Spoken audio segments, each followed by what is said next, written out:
Titanic သင်္ဘောနဲ့ဖော်ပြတယ်အဲ့ဒီသင်္ဘောကြီးကိုစောက်တဲ့သူကအင်မတန်မာနထောင်သွားတဲ့သူဘယ်လောက်ထိပြောလဲဒီသင်္ဘောကိုဖျားဆင်းဖြတ်တော့မပြတ်ဘူး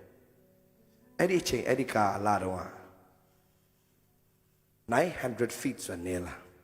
လွန်ခဲ့တဲ့နှစ်တရာလောက်က900 feet သင်္ဘောဆိုနေလားဟိုမှာသင်္ဘောသားကြီးဟမ်ကြီးပေါ့ဒီမီးကိုတိုင်တိုင်ကားနှစ်စီးပြစ်ချလို့ရတာအဲ့လောက်ထိကြီးမားတဲ့သင်္ဘောကြီးခိုင်မာတဲ့သင်္ဘောကြီးဟိုတယ်လို့စောက်ထားတဲ့သင်္ဘောကြီးလူတွေပျော်ပါစရာအပြစ်ထည့်ထားတဲ့သင်္ဘောကြီးအရှိန်အဟုန်ကအဲ့ဒီကာလာတော့ဆိုအမြန်ဆုံးပြေးနိုင်တယ်အင်္ဂလန်နဲ့အမေရိကကို3ရက်အတွင်းမှာမောင်းမဲ့သင်္ဘောကြီးအဲ့ဒီတော့အဲ့သင်္ဘောတွေအားလုံးကအင်္ဂလန်နဲ့အမေရိကကိုအနည်းဆုံး9ရက်10ရက်မောင်းတဲ့သင်္ဘောမှာ3ရက်အတွင်းငါတို့မောင်းမယ်ဖြတ်မောင်းမယ်ဘယ်ကနေမောင်းမလဲအခက်ခဲဆုံးလမ်းနဲ့ငါတို့မောင်းမယ်ရေခဲရှိနေအကုန်ထိုးခွဲပြီးတော့သွားမယ် Atlantic Ocean ဘက်ကနေသွားမယ်လို့တဲ့ချိန်မှာစသွားပြီဒါနဲ့သူများဘာပြောလဲ Change course လမ်းကြောင်းပြောင်းမင်းတို့အဲ့လမ်းကြောင်းသွားရင်မင်းတို့ဒုက္ခရောက်လိမ့်မယ်သူကဘာပြောလဲငါတို့တင်မောဒုက္ခရောက်เสียဘာအကြောင်းမှမရှိဘူးလမ်းကြောင်းပြောင်းမပြောင်းနှုတ်ကပတ်တော်ကအမြဲတမ်းသင်ရဲ့လမ်းကိုတဲ့မှတ်ပေးတယ်ကျွန်တော်ကလိုက်ဆိုရအောင်နှုတ်ကပတ်တော်ဒီကျွန်တော်ခြေရှင်းမှာမိခွက်ဖြစ်၍ကျွန်တော်လမ်းခီကိုလင်းစေပါ၏ဒါကြောင့်အသက်တာမှာနှိမ့်ချခြင်းဆိုတာဘာလဲသိလားညီကောင်မောင်မတို့နှိမ့်ချခြင်းအင်္ဂလိပ်လို humbleness the meaning of humbleness is obey the word of God obey the word of God နှိမ့်ချခြင်းဆိုတာဘာလဲဖခင်ရဲ့စကားတော်ကိုနာခံခြင်းဝန်ခံခြင်းဖြစ်တယ်ဖခင်စကားတိုင်းဖခင်နှုတ်ကပတ်တော်တိုင်းဝန်ခံခြင်းကိုနှိမ့်ချခြင်းလို့ခေါ်တယ်ဒီလိုခေါင်းလေးတွေငုံလို့သူများရှိမှလိုက်သွားတော့နှိမ့်ချလို့ပြောတာမဟုတ်နှုတ်ကပတ်တော်တိုင်းဝန်ခံခြင်းနှိမ့်ချခြင်းလို့ခေါ်တယ်နှုတ်ကပတ်တော်တိုင်းအသက်ရှင်ပါ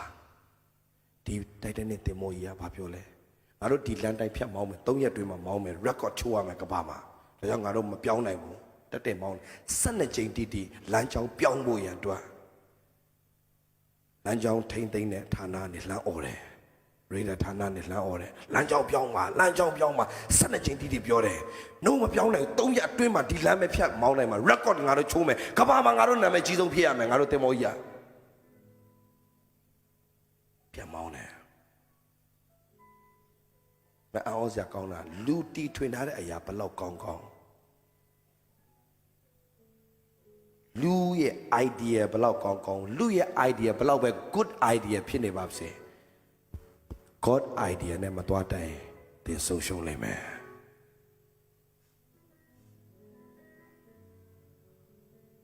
မောင်းနေနေပဲဒီလောက်ကြီးမားတဲ့မှန်ဘလူးကြီးနှလုံးအောက်မှာချပြီးတော့မောင်းတာတော့မှအဲ့ဒီရေခဲကိုသူတို့လုံးဝမတွေ့နိုင်ဘူးအဲ့ဒီရေခဲကဖြတ်ပြီးတော့သူတို့ကိုဖြတ်ခုတ်တာ73ပေဒီမော်ထဲကိုဝင်သွားတယ်ရေခဲအချုံဟာထချမ်းပိုင်ပြီးချိုးပလိုက်ပြီးတော့လူပေါင်းထောင်ကျော်ပင်လေထဲမှာတည်သွားစေတယ်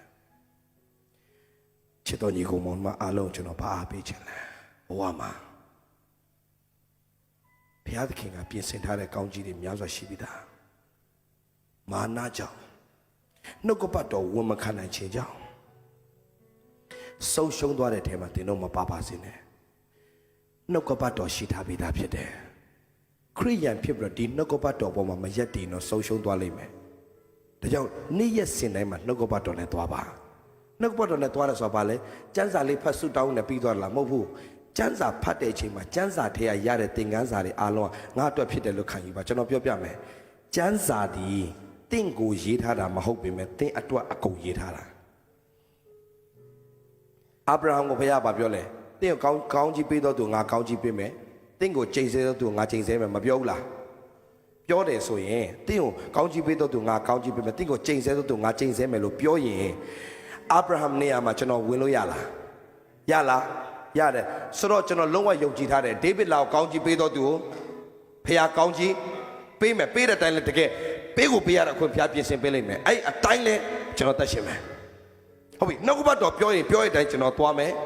နှုတ်ကပတ်တော်ပြောတဲ့အတိုင်းကျွန်တော်ဖြစ်နေရမယ်ကျွန်တော်ဝန်ခံတယ်အဲ့ဒီတိုင်းဖခင်ကောင်းကြီးပေးမယ်ဆိုတော့ညီကိုမောင်မတော့ကျွန်တော်ပြောပြမယ်ဒီနေ့ခရစ်တော်ဒီကျွန်တော်တို့ကင်ဖမ်းပြီးသွားပြီအကျိုးပေးဖို့အဲ့ဒီအကျိုးကိုရဖို့ဒီနေ့နှုတ်ကပတ်တော်နဲ့ရှောက်လမ်းပါနှုတ်ကပတ်တော်နဲ့ရှောက်လမ်းပါကျမ်းမာခြင်းနဲ့ဆိုင်တဲ့ဂရုတော်တို့မှမရှိဘူးလားအောင်မြင်ခြင်းနဲ့ဆိုင်တဲ့ဂရုတော်တို့မှမရှိဘူးလားတခုပဲညီကိုမောင်မတော့အဲ့ဒီဂတိတော်ဆွဲလန်းဖို့ရအတွက်ဂတိတော်ပေါ်ရက်တီဖို့သင်နှိမ့်ချသောစိတ်နှလုံးလိုတယ်နှုတ်ကပတ်တော်ဝန်ခံတတ်တဲ့စိတ်နှလုံးလိုတယ်ဖခင်နဲ့ကိုယ်နဲ့ကြားထဲမှာအကုန်ရှင်းထုတ်ထားဖခင်နဲ့ကိုယ်နဲ့ကြားထဲမှာချီနှောင်ထားတာမရှိနဲ့သူများကိုစိတ်ဆိုးတာမရှိနဲ့သူများကိုအပြစ်တင်မိတာမဖြစ်စေနဲ့နားမလည်နိုင်တဲ့အရာတွေရှိလိမ့်မယ်ဒါပေမဲ့သူ့ကိုကောင်းကြီးပဲပေးလိုက်စုပဲတောင်းပေးလိုက်သူ့ကိုမေတ္တာပြပါအဲ့ဒီအသက်တာမျိုးနှုတ်ကပတ်တော်နဲ့သွားလာရင်ရေရှည်တင်းရဲ့အသက်တာလူပြိုစင်တက်လာတဲ့ခါမှာအမွေထိမ့်သိမ့်နိုင်တဲ့အဆင့်ဖြစ်လာရင်ဘုရားကောင်းကြီးကိုထိမ့်သိမ့်နိုင်တဲ့အဆင့်ဖြစ်လာရင်ဘုရားကင်တင်းကိုကောင်းကြီးမပေးပဲမနေဘူးဒါကြောင့်ခရိယန်ယုံကြည်သူတယောက်ဖြစ်ပြီးပြီယေရှုကိုလည်းရပြီးပြီလှုပ်ရှားဘာမလို့တော့ဆိုလို့ပြောတဲ့အဖွဲ့တွေအားလုံးသတိထားပါအဲ့ဒါကြီးတော့ကျွန်တော်မပြောတော့အဲ့ဒီဝါဒကိုသတိထားပါအဲ့ဒီဝါဒကိုသတိထားသင်ယေရှုကိုယုံကြည်ပြီးလှုပ်ရှားအများကြီးကြံသေးတယ်ဘုရားရဲ့နှုတ်ကပတ်တော်နဲ့အညီနှိမ်ချစွာသက်ရှင်ရမယ်မှားသွားရင်ချက်ချင်းပြန်ထပါစိတ်တက်ကြစရာမလိုစိတ်ပြက်စရာမလိုမှားယွင်းနေတဲ့အပေါ်မှာပဲလှည့်ကြည့်တော့ဝမ်းနေစရာမလိုဘူးပြန်လှည့်လာပါဘုရားနဲ့တူစတင်ပြီးသက်ရှင်ပါဆူတောင်းလို့မရတော့တဲ့ပုံမှာစိတ်တက်ကြမနေနဲ့ဆူတောင်းလို့မရလို့တခုမရရင်ဒုတိယအချိန်ထပ်ဆူတောင်းဘုရားခင်အသစ်တော်လမ်းကိုဘုရားပြင်ဆင်ထားလိမ့်မယ်โอเคဒီလမ်းမရလို့စိတ်တက်မကြနဲ့နောက်လမ်းတစ်ခုဘုရားပြင်ဆင်ထားတယ်ဆိုတော့သိဖို့